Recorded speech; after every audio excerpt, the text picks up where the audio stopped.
Assalamualaikum warahmatullahi wabarakatuh. Bismillahirrahmanirrahim. Alhamdulillahi rabbil alamin. Wabihi nasta'in ala umurid dunya waddin. Wassalatu wassalamu ala sayyidil mursalin Sayyidina Muhammadin wa ala alihi wa sahbihi ajma'in. Amma ba'du. Rabbi syrahli sadri wa yassirli amri wahlul 'uqdatam min lisani yafqahu qawli. Amma ba'du. Qala al-muallif rahimahullah, qala Rasulullah sallallahu alaihi wasallam, ma min 'abdin ya'budullaha la yusyriku bihi syai'a wa yuqimus salata wa yu'tiz zakata wa yasumu ramadhana wa yajtanibul kaba'ira illa dakhalal jannah.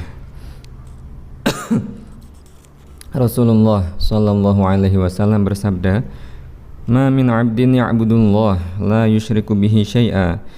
Seorang hamba yang menyembah hanya kepada Allah, tidak menyekutukannya terhadap suatu apapun. Wa yuqimus shalah, dan dia mengerjakan salat fardu 5 waktu. Wa yu'tiz zakah, dan juga membayar zakat. Wa yasumu ramadhan, berpuasa fardu Ramadan. Wa yajtanibul kaba'ira, dan meninggalkan, menjauhi segala macam bentuk dosa-dosa besar. Illa dakhalal jannah, pasti dia akan masuk surga. Yakni Rasulullah sallallahu alaihi wasallam, man fa'ala dzalika dakhalal jannata bila adzab, bahwa seorang hamba yang mengerjakan itu semua pasti masuk surga dan tanpa siksa. Masuk surga tanpa siksa. Bila adzabin fil qabri wala fil akhirah, baik siksa di alam kubur maupun siksa di akhirat. Masuk surga tanpa adanya siksa, baik di alam barzakh maupun di alam akhirat. Fa'ala hadza al-muslim yantabiqu qaulullahi ta'ala fil ayatil karimah fi surati Ali Imran. Maka kondisi muslim yang disampaikan oleh Rasulullah sallallahu alaihi wasallam ini cocok atau sesuai juga dengan kondisi muslim kondisi hamba yang disebutkan dalam salah satu ayat di surah Ali Imran. A'udzu billahi minasyaitonir rajim. Kullu nafsin dha'iqatul maut wa innama tuwaffawna ujurakum yawmal qiyamah faman zuhziha 'anil nar wa udkhilal jannata faqad faz wa mal hayatud dunya illa mata'ul ghurur. Maka kullu nafsin, setiap jiwa, dha'iqatul maut, akan merasakan yang namanya mati, bahwa al-mautu haqqun, kematian adalah pasti terjadi, pasti menghampiri kita semua.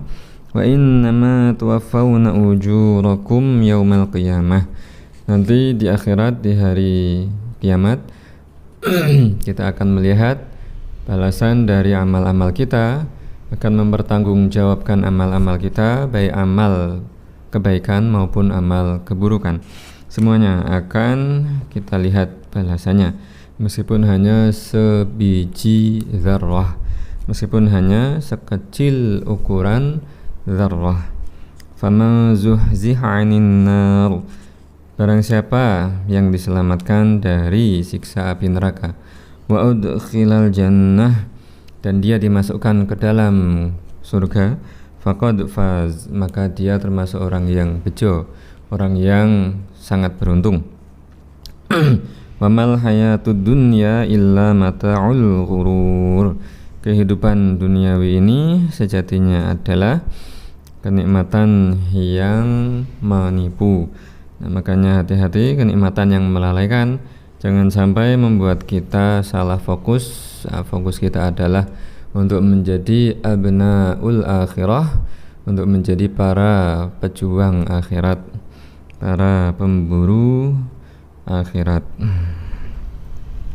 Fahadal muslim alladhi fa'ala ma dhukir fahuwa alladhi yuzahzahu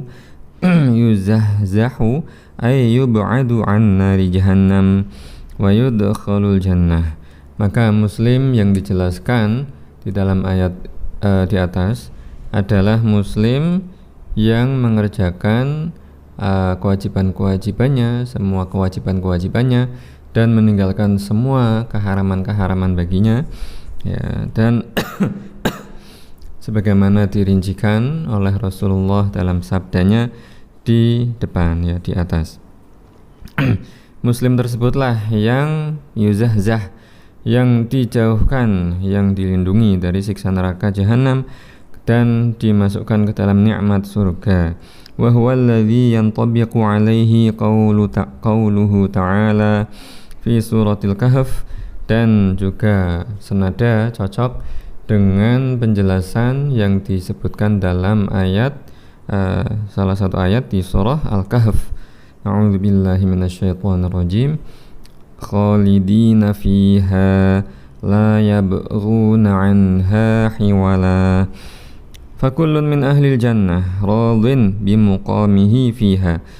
Setiap individu penduduk surga adalah sudah rela ridho terhadap tempat tinggalnya nanti di surga.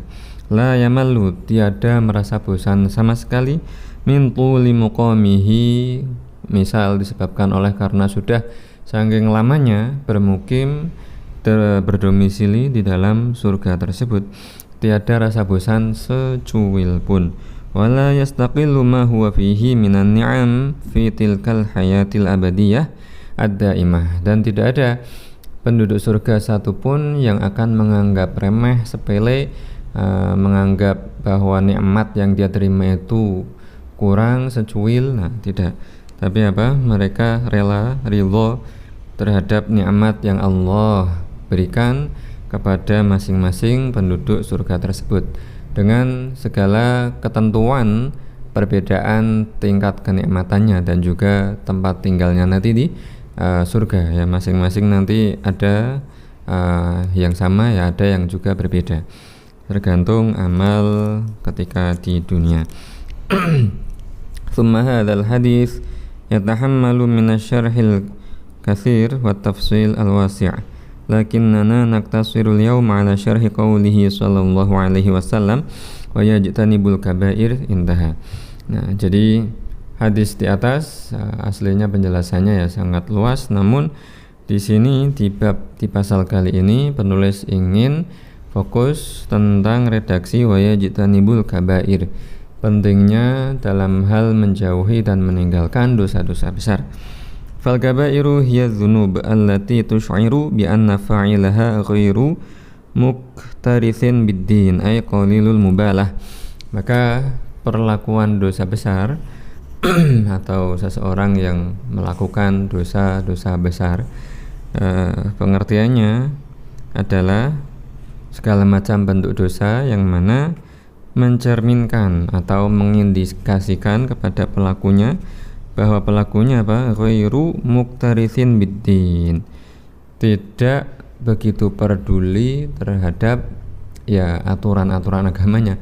Dia terkesannya mencerminkan bahwa dia itu seakan-akan tidak begitu peduli halal haram, diterabas, ada haram perbuatan dosa besar sudah tahu tapi tetap diterjang. Nah, itu diistilahkan di sini ai qalilul mubalah, sedikitnya perhatian dia terhadap aturan-aturan agama. Nah, sudah tahu haram, sudah tahu dosa besar, malah dirutinkan karena kepentingan duniawi misalnya. Wa hiya min haitsu at-ta'dad qaribun minas sab'in. Nah, kalau ditanya jumlahnya berapa dosa-dosa besar itu, maka menurut satu pendapat jumlahnya kurang lebih ya 70 buah. Minha aklur riba, salah satunya riba, memakan harta riba. Wa huwa anwa'un wa a'dhamuhu an yuqridha ar-rajulu malan li ghairihi wa yashtarita jarra manfaatin li nafsihi aw lahu aw lil muqtaridi. Nah, untuk pengertian riba sendiri ya nanti ada bermacam-macam. Salah satu jenis riba yang paling dahsyat, dosa besarnya adalah seseorang menghutangkan hartanya kepada orang lain, pihak lain, kemudian dia memberi syarat ketentuan bahwa dia misalnya atau keluarganya atau untuk orang lain ya mendapat kemanfaatan dari adanya kontrak atau akad hutang pinjaman tersebut. Nah, jadi kullu qardin jarra manfaatan ya, setiap pemberian hutang yang kemudian disyaratkan dalam akad hutangnya itu untuk timbulnya kemanfaatan ya, maka itu termasuk riba. Nah, di sini disampaikan salah satunya seperti itu. Sawa'un kana syartu az-ziyadah fil miqdar aw an yuskinahu baitahu majanan ila an yarudda lahul mal. Contohnya misal ya syaratnya dibilang kamu boleh ini saya utangi, saya kasih sebagai utang, tapi syaratnya nanti pas mengembalikan jumlahnya dilebihkan, ataupun dengan syarat lain di sini dicontohkan. Misal bilang dia kamu boleh ini ambil uangnya atas nama hutang, tapi syaratnya kamu harus mengizinkan saya atau orang-orang saya untuk tinggal di rumah kamu secara gratis, nggak usah bayar. Misal seperti itu, ada pensyaratan di dalam akad hutang tersebut. Wa minal kabair qala al-muallif rahimahullah, wa minal kabairi syurbul khamri walau kanat khamra syair. Kemudian disebutkan contoh maksiat dosa besar berikutnya adalah meminum khamr meskipun khamrnya itu bukan terbuat dari anggur. Nah, di sini dicontohkan khamr yang terbuat dari gandum, ya gandum syair. Ya, maka segala jenis minuman yang memabukkan, maka hukumnya adalah sama seperti khamr, haram untuk dikonsumsi ya, memabukkan, menghilangkan akal, termasuk dosa besar ya. Wa minha as-sihru, contoh dosa besar berikutnya sihir. Sawa'un kana lit-tahbib, contoh-contoh sihir misalnya adalah untuk pengasihan atau pelet, nah sejenis itu. Bainatsnaini au litabghid, ataupun sebaliknya untuk membuat saling membenci, baik untuk menyatukan kedua pasangan ataupun untuk memisahkan dari dua pasangan. Au litakhbilil aqli ay liyusaba bil junun, atau sihir yang tujuan atau fungsinya untuk membuat seseorang menjadi gila, menjadi ODGJ, hilang akal. Au kana litaslitil amrad 'alal mashhur, atau mengirim ya, kalau di Jawa, di Indonesia disebut semacam santet, nah mengirim penyakit kepada target. Sawa'un kana min aduwin illa aduwin, baik sihir tersebut praktekkan, dilaksanakan dari kedua belah pihak yang saling bermusuhan. Am min zaujatin ila zaujiha liyuti'aha fi kulli syai'in, ataupun sihir yang dilancarkan dari istri ke suami, baik dari kedua belah pihak yang saling bermusuhan ataupun dari kedua belah pihak yang atas dasarnya bukan permusuhan.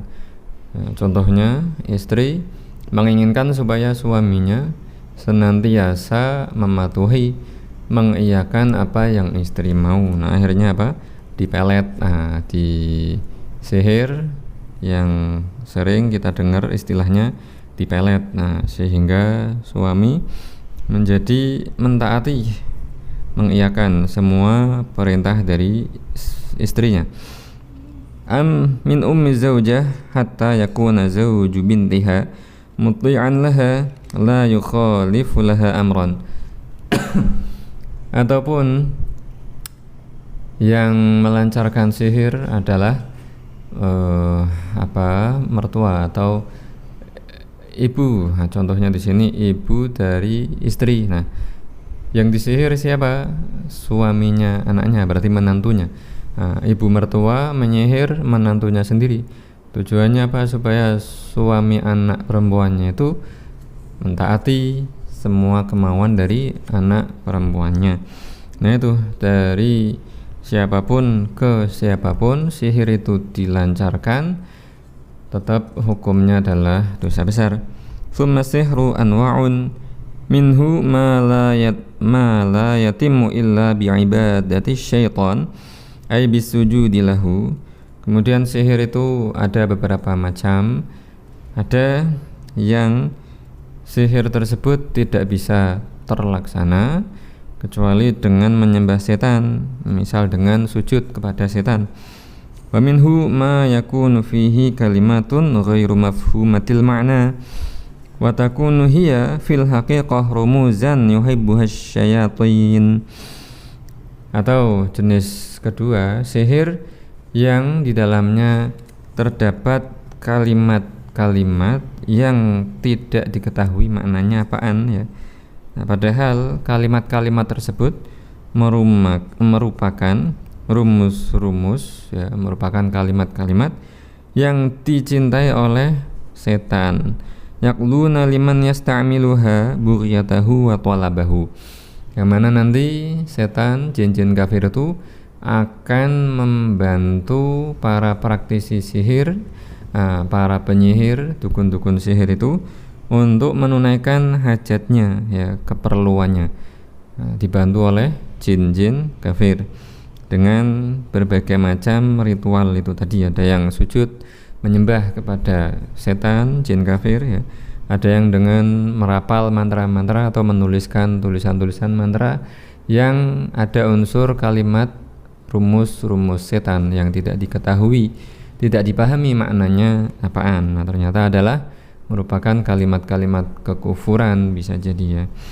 Maqad yakhlituna fi amali sihri minal ayatil qur'aniyah lil iqa'i bin nasi fil kufri bi'tiqadihim annal qur'ana yadkhulu fis sihri.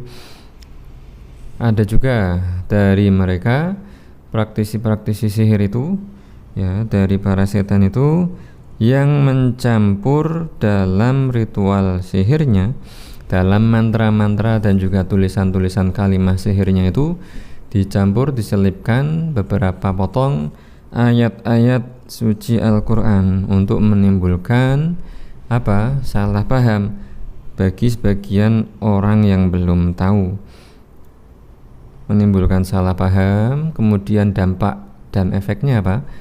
Orang yang meyakini bahwa di dalam ritual sihir terdapat ayat Al-Qur'annya, orang yang meyakini seperti itu maka akan terjerumus kepada kekufuran. Yang tadinya misal muslim kemudian menyangka ada sihir putih ini misal ya, ada sihir putih karena menggunakan ayat-ayat Al-Qur'an ini, ada potongan ayat Al-Qur'annya, tapi untuk potongan kalimat yang separuhnya lagi, yang lainnya tidak paham maknanya apaan. Nah, misal seperti itu, padahal itu sihir.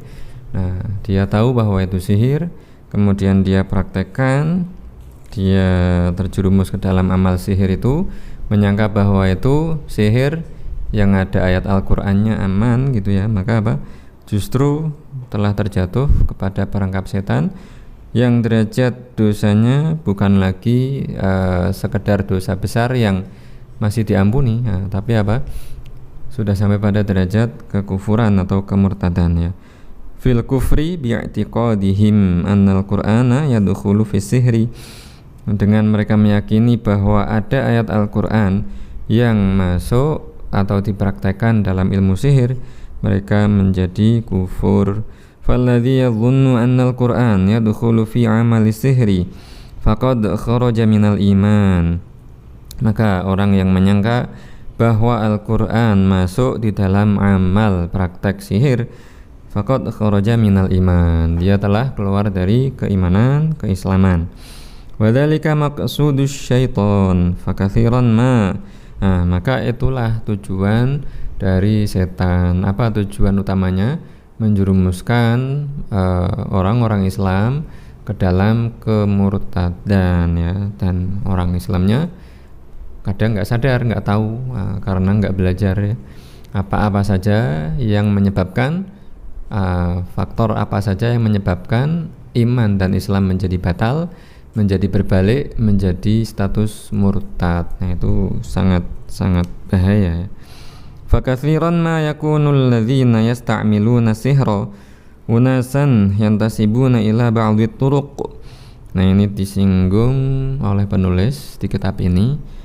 Katsiran ma, banyak sekali, banyak sekali. Nah, kalau kata orang Jawa Timur, banyak. Nah, orang yang merupakan praktisi sihir yang biasa menerima job atau menerima klien untuk kemudian dibantu lewat amal sihir.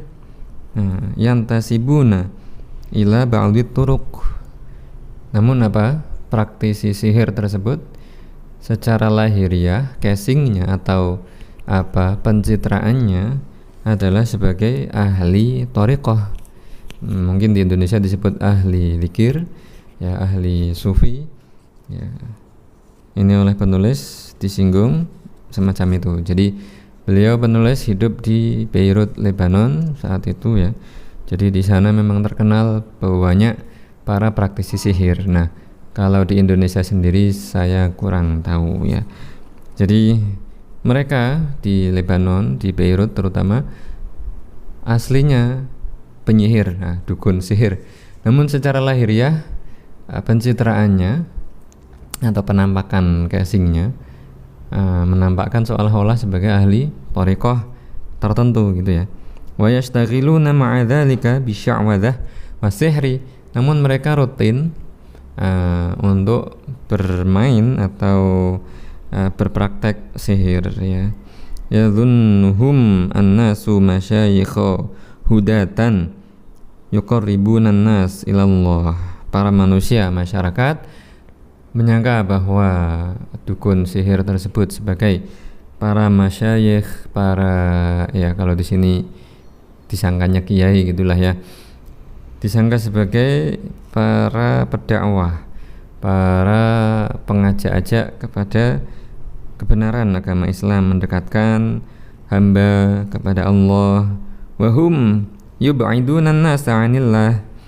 Namun sejatinya mereka menjauhkan para hamba dari Allah. Nah, karena mereka praktisi sihir ya meskipun secara lahiriahnya kelihatan membantu menyelesaikan problematika kliennya ya. Namun caranya dengan sihir, kerjasama dengan jin-jin kafir ya, bahkan melakukan sebagian praktek dari kekufuran ya, gimana, nggak bisa ya.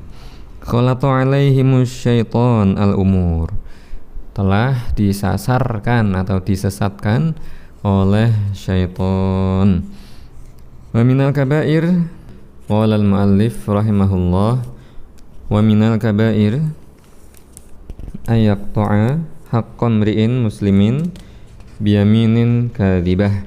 Di antara dosa besar disebutkan di sini adalah dia bersumpah palsu demi memutus atau menghalangi hak muslim lainnya. Jadi demi urusan duniawi, demi mendapatkan ya keuntungan pribadi misal, atau untuk golongan, untuk keluarganya sendiri, sampai mencaplok hak muslim lain, plus dia bersumpah palsu.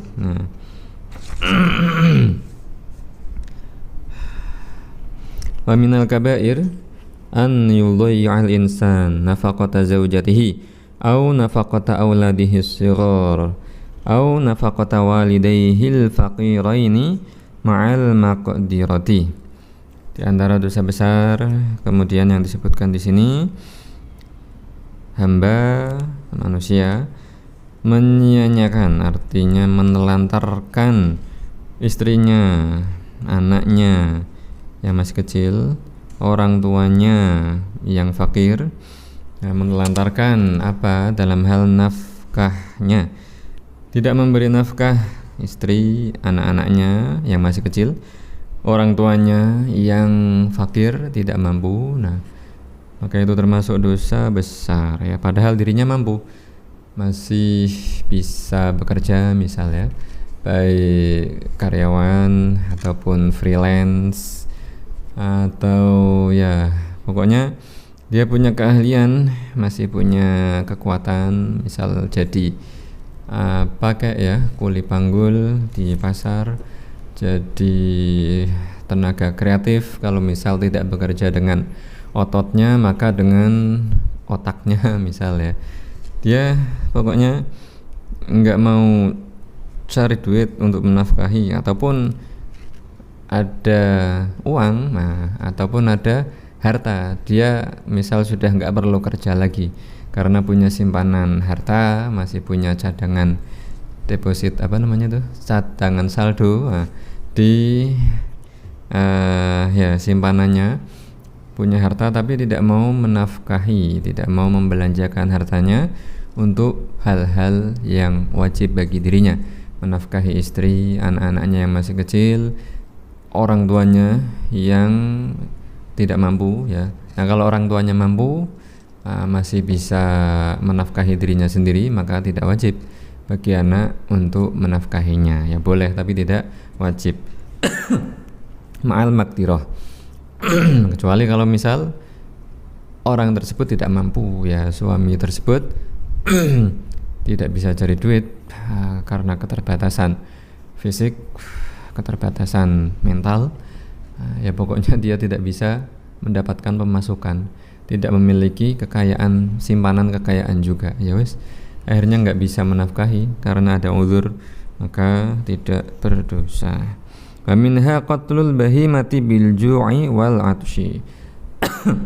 Di antara dosa besar berikutnya adalah membunuh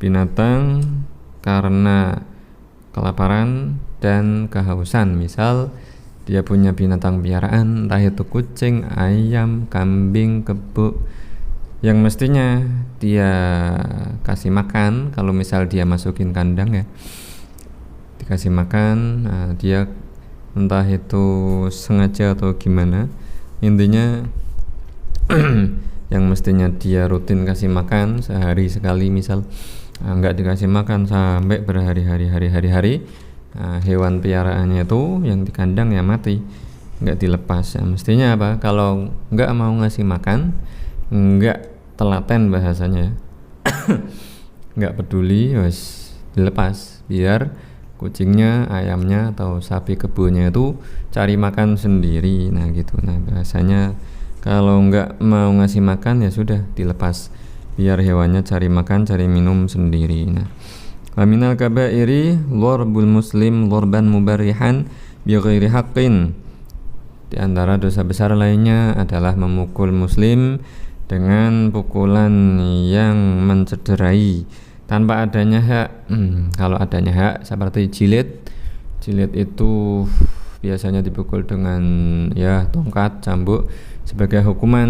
Nah, misal pezina, pemabuk, ya adanya hudud itu dengan hak, tidak berdosa. Nah, kaman yadribu zaujatahu, di sini contohnya yang tidak tanpa adanya hak secara syar'i. Suami misal contohnya memukul istrinya min ajli annaha tukhalifuhu fi amrin laisa wajiban syar'an 'alaiha. Kenapa kok suaminya memukul istrinya? Contohnya karena istrinya menyelisihi suaminya, nah tidak nurut kepada suaminya di dalam hal yang memang enggak wajib bagi si istri untuk nurut. Nah, ya jadi gara-gara enggak nurut dipukulin. Nah, KDRT ya, kekerasan dalam rumah tangga. Nah itu di Islam diatur itu. Kalladzi yadribu zawjatahu li'annaha lam tasna'it tabikh jayidan. Contohnya yang nggak wajib bagi istri, namun suami menganggapnya itu sesuatu yang harus dipenuhi, harus sempurna dilaksanakan oleh istri. Misal gara-gara masakannya keasinan, gara-gara masakannya kegosongan. Nah, li'annaha lam tasna'it tabikh jayidan, karena istrinya itu tidak memasak dengan betul. Terus suami marah, memukul istrinya, nah itu haram, dosa besar. Aw annaha lam tadhhab ma'ahu linnuzhah liamkinatin khabithatin fiha munkarat. Atau contoh berikutnya, istrinya tidak mau nurut ke suaminya, diajak untuk rekreasi ke tempat wisata yang mana tempat tersebut mengandung kemungkaran, mengandung kemaksiatan. Nah, istri diajak untuk pergi mengunjungi tempat-tempat maksiat, yang nggak mau. Misal istrinya orang yang baik, nah suaminya karena merasa tidak patuh, istrinya tidak patuh kepada dirinya, akhirnya suami marah. Nah, minta ditemenin aja kok enggak ditemenin gitu kan, minta ditemenin aja enggak mau. Nah, bal hadza atsani, bahkan contoh yang kedua ini, bahwa suami memukul karena istrinya menolak untuk menemaninya ke tempat maksiat itu, kelakuan suami yang seperti itu, dzambuhu mudha'afun, dosanya berlipat-lipat ya, double. Li'annahu arada ikrahaha 'ala muharramin haramahu Allah Ta'ala. Karena apa? Dari sudut pandang lain, ada aspek suami memaksa istri untuk pergi melakukan perbuatan yang diharamkan oleh Allah. Sudah salah, maksa pula, yang ngajak-ngajak maksa. Lakinnaha in tawa'athu bighairi 'udhrin fi fi'lil muharram fa'alaiha dhanbun aidha. Nah, andaikan si istri dengan sukarela, artinya tidak ada uzur sama sekali secara syar'i, kok iya aja, artinya mentaati suaminya ya, disangkanya apa, oh ya suaminya sudah perintah maka saya harus taat, misal sangkanya seperti itu, tidak ada uzur, ikut saja pergi ke tempat wisata yang ada perbuatan maksiatnya itu tadi, ada kemungkarannya itu tadi, ya, maka si istri juga mendapat dosa ya, dari sudut pandang itu. Wa minal kabairi imtina'u zawjati idza da'aha zawjuha lil firashi bighairi 'udhrin syar'iyyin. Di antara dosa besar berikutnya adalah, kalau tadi contohnya dari pihak suami memukul KDRT, nah contoh berikutnya, dosa besar berikutnya adalah misal dari pihak istri ya, dari pihak pasangan istri. Apa bentuk dosa besarnya? Tidak meladeni ajakan suami untuk urusan ranjang tanpa adanya uzur yang dibenarkan oleh syariat Islam. Fa innaha takunu min ahlil kabair, sehingga apa? Perbuatan istri tersebut tergolong dosa besar ya. Hatta innahu warada fil hadits as-sahih annal mar'ata allati tabitu wa zawjuha ghadbanu 'alaiha min ajli tamannu'iha minal firash bila 'udhrin syar'iyyin fa innal malaikata tal'anuha ila sabah. Nah, bahkan disebutkan di dalam sabda Nabi, bahwa sabda Nabi yang sahih ya, bahwa seorang istri yang bermalam dalam kondisi suaminya marah kepadanya karena si istri diajak melakukan hubungan biologis, melakukan hubungan suami istri, menolak tanpa adanya uzur syar'i, nah, maka istri yang seperti itu, dalam kondisi seperti itu dilaknat oleh para malaikat hingga paginya. Artinya perbuatan yang mungkin dianggap sepele oleh sebagian orang, dianggap remeh oleh sebagian orang, itu ternyata merupakan dosa besar ya. Dilaknat oleh para malaikat artinya apa? Ciri atau kategori dosa yang merupakan dosa besar ya. Katsiran minan nisa yuhafizna ala amrit tabikh wa tanzifil bait.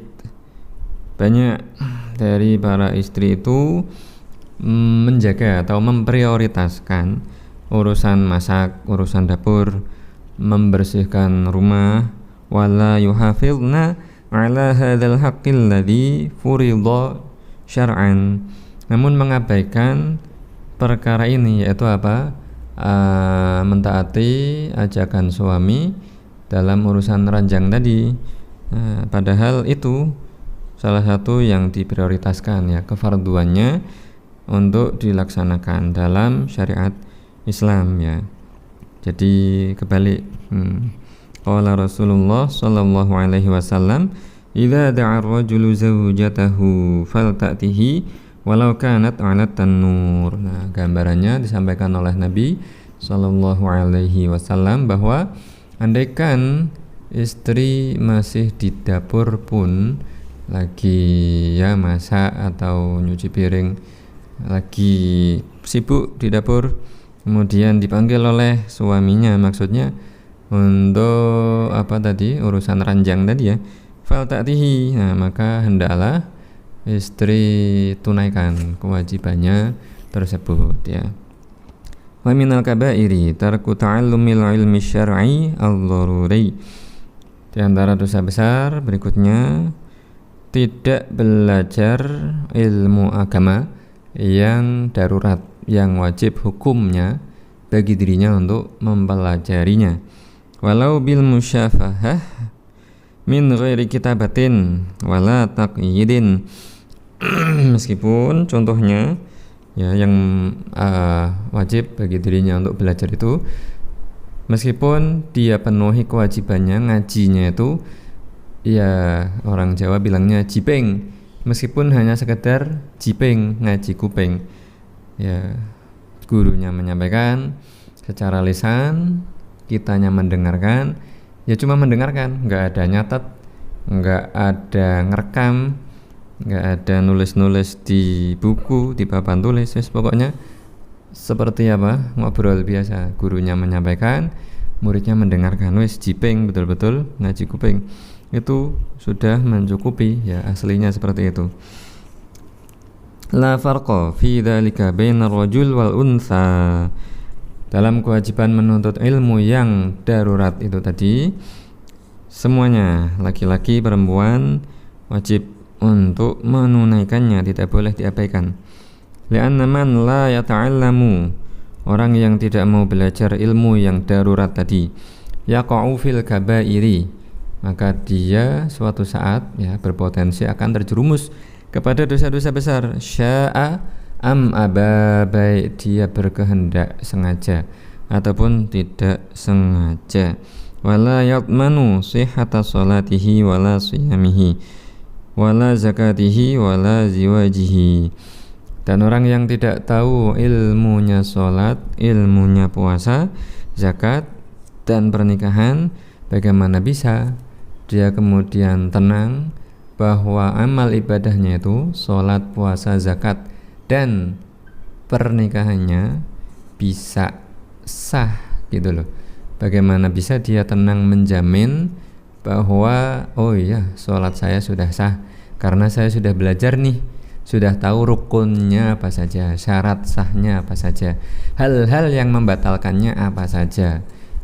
Dia belum belajar. Nah, bagaimana dia bisa kemudian merasa tenang, merasa pede, percaya diri bahwa oh aman dari mananya?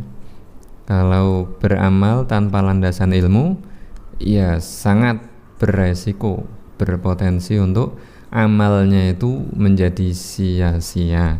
Contohnya di sini, fakam minan nasi ya'ishuna bil mu'asyaratil muharramah min syiddatil jahli. Betapa banyak manusia di masa sekarang, kata penulis ya, karena saking bodohnya terhadap ilmu agama yang pokok, yang darurat, mereka hidup bermuasyarah, hidup bersama pasangannya lah ya, yang dia anggap sebagai istri atau suami sahnya. Mereka hidup ya menyangkanya masih langgeng, masih sah hubungan pernikahannya. Kalladzina yutalliquna bisalas, padahal pihak suami sudah pernah mentalak atau mencerai istrinya itu, pasangannya itu dengan talak 3. Nah, sudah terjadi proses talak 3. Tsumma yastamiruna bimu'asyarati zaujatihim allawati tallaquhunna. Suami sudah mencerai, mentalak 3 istrinya. Nah, entah disadari atau tidak, karena saking bodohnya dia nggak tahu ya, entah disadari ataupun tidak. Terus apa yang terjadi? Dan ini banyak ya. Yastamirun, mereka terus saja menganggap bahwa wanita tersebut adalah masih pasangan sahnya, masih istri sahnya. Padahal apa? Sudah dicerai, sudah ditalak 3. Nah, fayaqa'una fi zina indallah. Maka sejatinya, menurut Allah, maksudnya apa? Hakikatnya, menurut syariat Islam, sebetulnya mereka berdua ya, suami yang tadinya suami istri itu telah terjerumus, telah hidup dalam ya kalau kita bilang apa? Kumpul kebo ya, kalau melakukan hubungan hubungan biologis ya berarti hukumnya zina. Namun apa? Ngerasanya dan menyangkanya masih suami istri yang sah. Nah, itu betapa banyak itu terjadi ya. Dan saya pribadi pun ya sekali pernah ada jumpai seperti itu ya. Sudah kami sampaikan bahwa kalau kasusnya semacam itu seperti yang Anda sampaikan ya, maka itu termasuk talak 3. Untuk solusinya begini ya, sebagaimana disebutkan dalam kitab-kitab fikih sudah kami sampaikan, kami rincikan langkah-langkah apa saja yang mestinya dilakukan.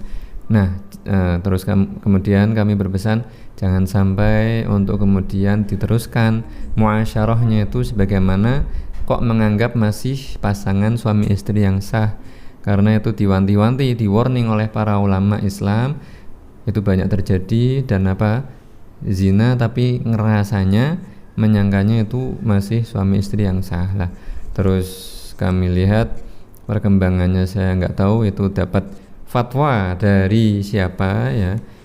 Kok masih bermuasyarah terus ya nampaknya seperti masih memperlihatkan seperti masih suami istri yang sah. Nah, saya tanya kok apakah sudah dijalankan arahan yang kami pernah sampaikan untuk seperti yang di kitab takrib atau kitab bab nikah lainnya gitu ya. Katanya belum. Nah, terus kok masih bermuasyarah layaknya seperti ya suami istri, kemana-mana masih bareng, pegangan tangan dan seterusnya.